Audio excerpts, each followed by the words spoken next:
kaming kain. Bakit? Nasaan ba yung mama mo sa papa mo? Nandun po sa bahay, wala pong trabaho. Bakit? Baka naman iba yung tinatrabaho. Hindi po kasi pinapayagan ng tatay po namin na isa. Dalawa tatay mo? Paano nangyari yun? Dalawa yung nasawa ng mama mo? Asan yung papa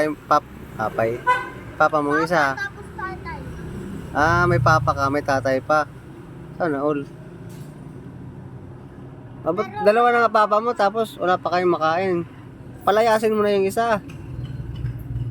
Baka naman,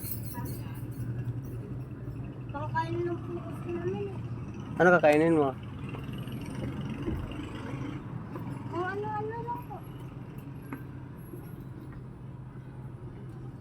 Kinakain mo na nga yung, ano, mabubusog ka ba dyan? Kinakain mo na nga yung hawak mo eh.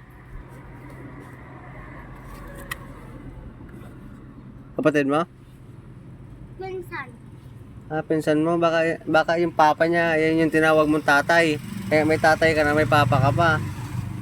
Hindi, may tatay rin yan. Yeah.